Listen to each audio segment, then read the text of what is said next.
Sweet surrender as I love, serve, and remember. So tonight is the first night of Hanukkah. Do you all know when Hanukkah celebrates? Hanukkah? I know you do, you're just being shy. It has something to do with light.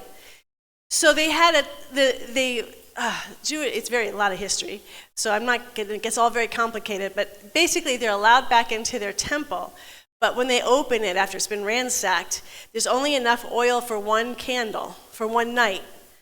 And so they put the oil in, and they're not going to have oil again for another 8 days, but they only have for this one day. So they light the candle, and a miracle happens. That one little bit of oil that was supposed to only last for one night lasted for 8 nights.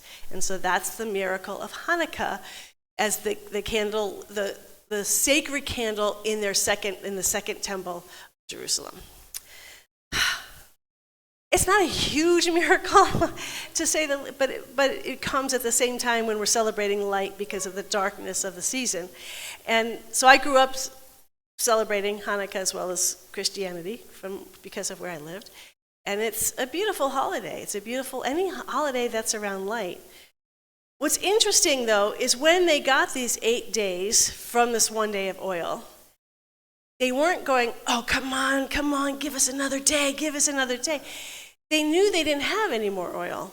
So what they did was they just let it go. They weren't expecting to get 8 days. They're just like, oh, we have 1 day, we'll take that, and we'll just see what comes. And in that release, the miracle happens.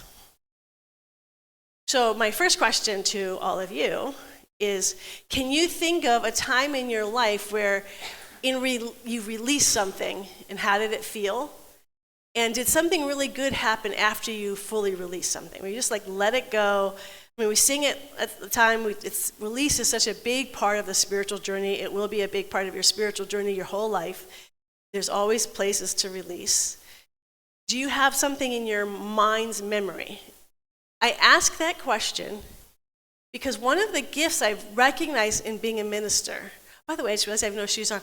It's because we're talking about Judaism, and Moses had to take his shoes off. So anyway, and he entered the burning bush, because it keeps you from ascending, and we know we all want to ascend today. Anyway, I got sidetracked. Okay, squirrel. So one of the advantages of when you're a minister, you're always logging things in your head. Oh, remember when this happened? So you have things to talk about. But it's also, then it's in my memory. Oh, I've had these experiences, and that really serves. So as we're going through release, having in your mind or even writing down, when are times that I've released that it's been really successful, so when it comes up again, you can call it forth easily. And you can do that with everything: gratitude, forgiveness, practicing the presence. Anytime you've had a spiritual moment that really served you, you've done a practice, it's nice just to jot it down just for your own awareness, and to always just have that, because when your times are really difficult, sometimes it's hard to remember. So there's a story of, and I'm sure most of you heard it because I heard this 30 years ago, and when I looked it up, there were so many versions, so it's been played with for 30 years. But I'll tell it to you anyways, and for those of you who don't know, I hope who've never heard it, I enjoy it. There's these 2 monks, and they're walking along, and there's an older monk and a younger monk, and part of their order is you're not allowed to touch women. And so they're on their own long journey, and they come across this very active river, and there's a woman standing at the side, and she can't cross. And so the younger monk just walks right by her and crosses the river. The older monk picks her up, puts her on his back, and carries her across the river, and then puts her down. Then the monks continue on in their journey, and then about an hour later, the older monk can feel that younger monk just stewing about something. He said, "Is something troubling you?" And the younger monk said, "You know we're part of an order. We are not supposed to touch women." And the older monk said, "Well, I gave up that rule for something important, to give help.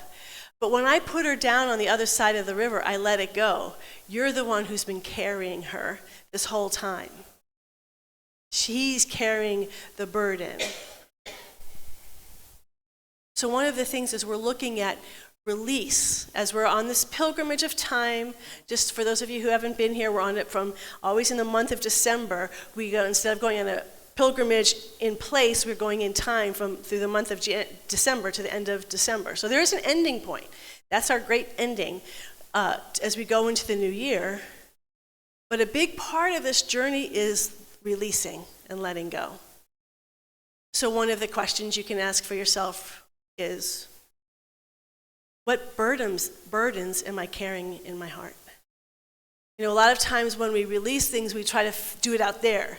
And I certainly, this happens to me, maybe never, you all are more involved than I am, but man, I will clear out my papers. It's like another week before they're all stacked up again and all messy again. My emails are a mess. I gotta clean my emails are a total mess again. It's like I clean it out and it works until it doesn't, because I have to change inside. Like I can keep changing, what they saw changing the decks on the Titanic, chairs on the Titanic. We can keep changing the external world, but the work is actually inside. What inside of me do I need to let go of, clear out, cleanse? So release is a big part of our purification. It is often our holding on to something and not releasing something can become our biggest obstacle in growth. So this isn't just a little thing. It can be like the main block if we want to grow, if we're not releasing and letting go of something.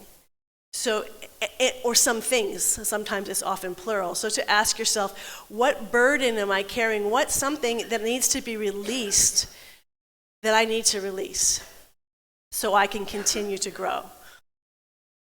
Now, one of the things that way we start the process of release is through non-resistance or acceptance.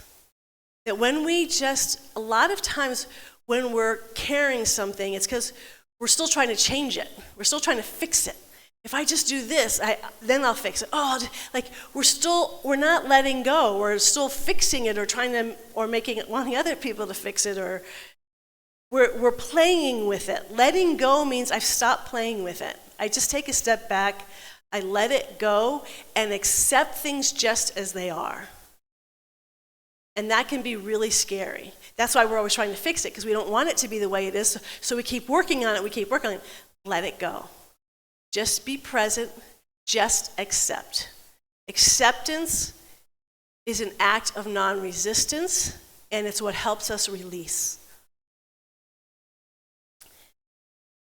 Many years ago, decades ago, I was standing on my balcony, and this was not an emotional thing, and I didn't have this spiritual awareness like I do now, so it wasn't intentional. I was just reviewing my life at that point. I was 20, I don't know, in my 20s. And I'm standing on my bed, so I'm not very old, and yet still I'm looking at my life and I'm thinking, my life doesn't mean much. And again, it wasn't some dramatic emotional thing. I was just objectively looking at it, thinking, I'm not really helping anybody. I'm not being of any use to anyone. I'm not particularly close to anyone. I have people I talk to, but I'm not really particularly close. My family, I have a hyper-independent family. We all six of us lived in different cities at the time, doing our own thing.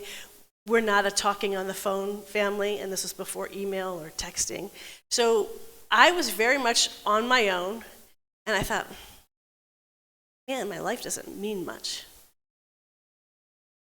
There was a moment of acceptance where I just wasn't, because before it's like, I got to do this, and you're trying to plan your future, and you're trying to do, or not you, I was trying to plan my future, if I just do this, and I just let it go, and I just felt fully into the moment of how I truly felt, which is that my life really wasn't that important, and it really didn't matter at this point in my evolution. I walked back into the apartment, and suddenly I became aware of this really, and I wouldn't say dark energy, but I wouldn't say energy in the way that we understand energy, presence. But it was darkness. It was darker than dark. And it was good. It was just, I never heard of it. I never heard of, Moses follows the a cloud, that when they escape Egypt, it's a dark cloud that shows them the way. And then when he goes up Mount Sinai, as he is the only others tried, they weren't able to, he's going more and more into the darkness. He's not going into the light. He's going into more and more darkness, because what they discover, as we heard in that reading, that there's a luminous darkness. And the way I look at it is all those things I've read over the years, and I'm sure you've read, that when we're in that space, it's like the womb. And I'm like, no, it's not like the womb. It is the womb. It's not just a metaphor. The Divine Mother, that incredible womb of, you can't see, as we heard, that when we're in that place of release and I just don't know, because releasing is you don't know. You can't fix it. This is just what it is. You're in a space of such warmth and tenderness, and there were no words, human words, but I knew as it was communicating with me in the way that a mother communicates with the fetus in her uterus, I need you to be on this earth. And that came as a shock. It came as a shock that this presence was aware of me, that it was aware of that. I knew that, but to have it so in that moment intimately and telling me, I want you on this earth. And in that moment, I'm like, I know why I'm here.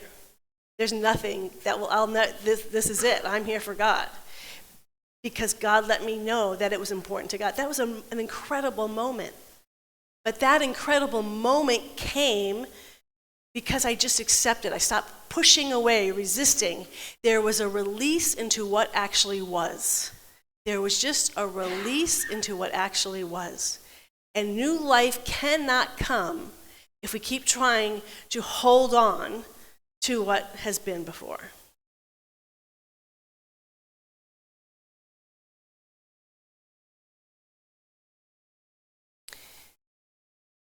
So, I think part of this accepting what life is in this moment, I want to talk about where we are right now as the Lighthouse community, as we are moving into next year and we're in this pilgrimage of time. And so this is a time to listen. It's not a time to declare. And I think especially where we are right now. But before I talk about us as a community, I have to talk about where I am. This last Tuesday in our visioning, we ask in every visioning, what do I need to release? And the visioning was great, but boy, it just hit me like a hammer over the head. It was so strong. You have to release holding on. And I thought, holding on to what? I always hate it when I get these half a message. Like, can you flesh that out a bit? So I was being with it all week, and it could be so many different things. I was looking at, and as I'm looking at what I'm holding on to, I also at the same time simultaneously recognize this week for the first time, I'm really burned out. And I had a really hard time admitting that to myself. I remember back in the 90s, ever since, I remember a minister, doesn't matter, was talking about being burned out. I thought, I'm never going to get burned out. Why would you get burned out? I don't understand the reasons for it. And so along the way, ministers, and ministers during COVID, I'm so burned out. Someone asked me, are you burned out? I'm like, no, I'm not burned out. To me, I didn't even know it till this week. I saw it as a complete failure if I was burned out. So I'm like, no, I'm not burned out, I'm fine. You go through shifts, but I'm good. And then this week, I just recognized, I'm just lacking some serious energy for things. So acceptance, just stating what is. Letting go of holding on. To what am I holding on? Well, a lot of times what we're holding on to is something that we liked. And I was holding on to that, what I liked. And I know many of you have been at other centers and you've had these other experiences, or maybe even at this center. I have met, and I've been at a lot of other centers, so we're clear, I've been working in churches for 30 years now, so it's almost 30 years. So I got a lot of memories, but obviously the most intimate, immediate is the memories with the Lighthouse community. And pre-COVID, things just seemed to, there was just so much enthusiasm and people were doing things, and And what brought it up this week, because I was in the question of what I'm holding on to, and as I'm getting ready for the winter solstice, I'm just like, there just doesn't seem to, there's no energy, there's no like, I want to be part of this and I can't wait to go, and people have a lot of other plans that day, and I was thinking, man, when we had events, people wanted to be there, like they had their other things wrap around that event, and so we went Christmas caroling downtown to all the different stores. We went out, Jack was playing at Swirl, and so we all descended, Lighthouse descended on Swirl, and everyone was singing, and I remember Michelle Schmidt's 2 daughters singing, knocked my socks off, but Jeff Fish, everyone was just getting up there singing and playing, and then we thought, we can do that so we did a Christmas concert the following year, and remember Lucas playing the ukulele and singing along. It was just doing things as a community that were so full of joy. We had one Sunday service, which was all community members playing and singing different types of music. Like it was community-led. And I think we had one reading. Yvonne did a dance. But in general, there was this vitality and energy that came from the community that we wanted to be with each other. But that comes from another thing that's changed dramatically, which is we don't really do classes in person anymore. So pre-COVID, all of our classes, everything was done in person. And that's not just about, it's nice to be not online doing classes, but classes, you have before class, people get there early and chit-chat. When there's break time, people chit-chat. After class, people chit-chat. Now online, you get on, you have the class, you get off. If you go on break, you go off by yourself and do what you need to do and come back. There's not the chit-chatting. And I was listening to Trevor Noah, and he said his whole view of small talk has changed. He was talking with some expert about something or other, and who said small talk is actually the glue that keeps us together. That the big issues is like, I believe this or I believe that. People are thinking, but small talk is like, how's the weather? That's something we're all experiencing. How's your family? How are things going? It's like, we call it small talk, and Trevor said he always hated small talk until he realized how important that small talk is. And so I recognize that pre-COVID, we were always having a lot of time to small talk. We had our classes, we had our Sunday services, everybody came in person, but there's a lot of conversations happening around stuff. Those are connectors, those are bridge builders. Since COVID, I've struggled, let's try to do it in person. We're not getting a lot of in-person people. Let's do hybrid. I'm terrible. I've learned I'm a terrible hybrid teacher. Maybe some people are good at it. It's either I can't be online and here, I just get confused. So now basically we do all our classes online. We're here on Sundays online and in person. But that's it. Other than we have some Saturday events, this building, I've been trying to come on weekdays to work in the office, but basically we're not using this space. Church is different now. And when I'm holding on. See, I just told a whole bunch of stories, but that's the past, and the world doesn't look like that anymore. And so I've been trying to figure out, and I'm speaking for myself, I don't want to speak for anyone else, how do we get that energy back? How do we get it's a different world, and I can't let the new energy in. I'm using me as an example, but it's for all of us. We can't know where we're going until I let go of the past. This is what it looked like in the past. This is how we did. We never marketed anything, but there was just enthusiasm, spreading word. People would just show up, and there was a lot of we just did stuff. And we had kids. I have pictures of Nathan and Alex and Julian and the Christmas caroling night. They were all out, and I did a teen Bible class with them. There's a lot of energy here. I want to be very clear, though. I am saying it's me, but all this stuff, I didn't create any of it. Not a thing. Hey, Harriet, we'd love to do this. And it was a bunch of people who get really excited. We want to do this music thing on a Sunday. Can we do that? Hey, Harriet, let's sing downtown and do Christmas caroling. And it would just be, and I go tell Jack, and Jack's like, sure, and we do that, or let's do this. There was a community energy. So as I'm saying it's about me, it really is about us, about where we are as a community. We're in a transition that people who have been serving, they've been serving for years. through a lot of change. COVID was a big deal. That was a lot of energy and a lot of responsibility for people to get us through that period. We're in it, and I think for me, that trying to how do we get back to what it was? That's the wrong question. It's who are we becoming? What is that vision for us now? We can't go back there. Where are we going? And that's for all of us. Because this community has never been about, I'm telling people what to do. Like, this is what we should get excited about. People are telling me what you're excited about. So as we're going through this pilgrimage, there's an end date.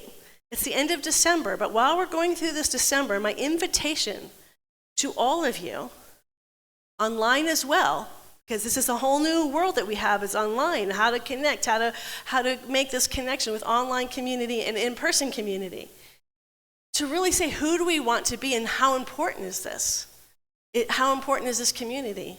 Because part of a full release is to say, if it has to go, it may have to go. I mean, Lynn and I have had those conversations, and it's not that I want it to go, but I can't. The holding on is like, no, it can never let go. We have to keep doing this, and we white knuckle it. That is not how I want to move forward. I don't think that's how you want to move forward. If we move forward, it's got to be with our hearts wide open and just allow something completely new to happen that we can't even expect because it's not based on anything we know. It's not based on past precedent. It's not based on all our past experiences. We can learn from those experiences, but it's something new. Are you with me on this? Do you understand what I'm talking about? Do you feel it a little bit? There's a shift, and that we can't hear what that new thing is until we let go. And I love in that reading today, thank you, Kathy, that was a beautiful reading by Richard Rohr, and the quality of faith, how important that is. Because if you're releasing into an abyss of meaningless, then who wants to do that? Well, I think we're all here because we know there's a power, we know there's a presence, we know it is love.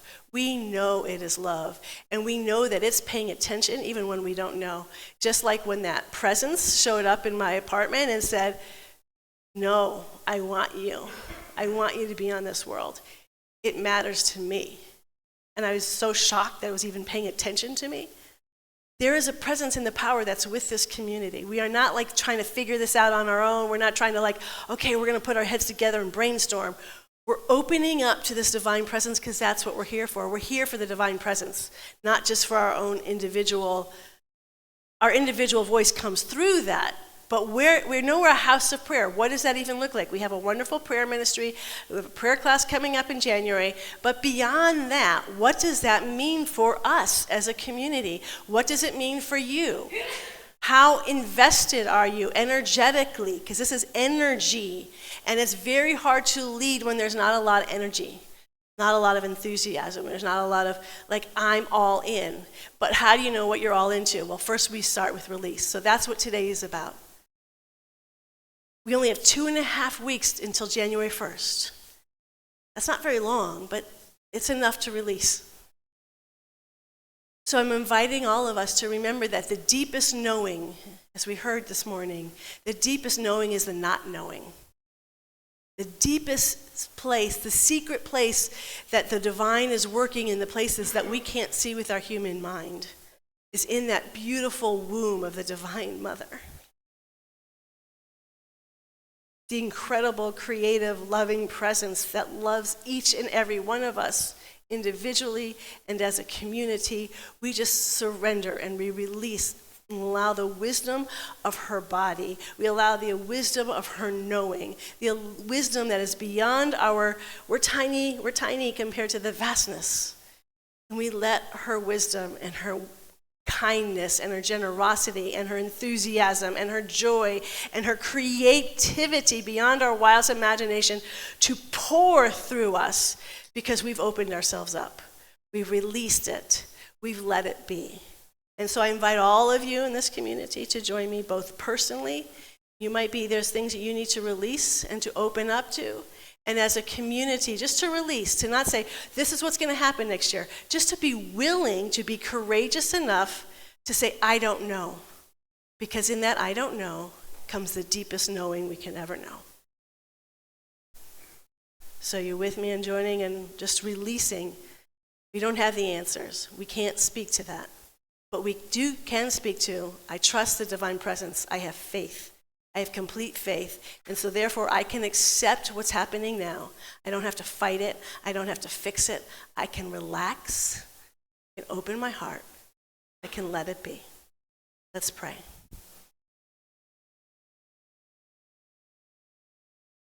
And so we relax.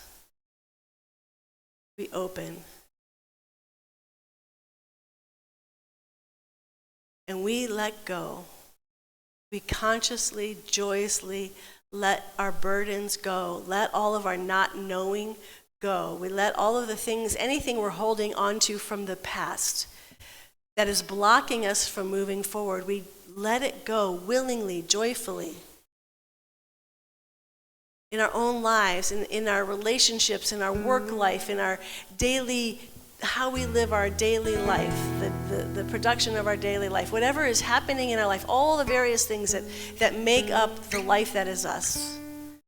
We open our heart to all of it, just as it is right now. We let go of trying to change it or make it anything other than what it is. We let our heart melt. We sink deeper into trust, into faith, to give us the courage to open our heart and to accept everything just as it is right now. We don't need to cover it up or hide from it or look away or pretend it's something other than what it is. We have the ability, the courage to just say, this is what it is, and it's okay. It's okay. It's okay. I don't know what to do. It's okay. Because there is that which knows that it knows exactly what to do. And it's into that energy, into that power, into that presence that we surrender it all. And so we just take a few seconds in stillness just to release and to let go into this presence of light and love that surrounds and unfolds each of us individually and the Lighthouse community collectively.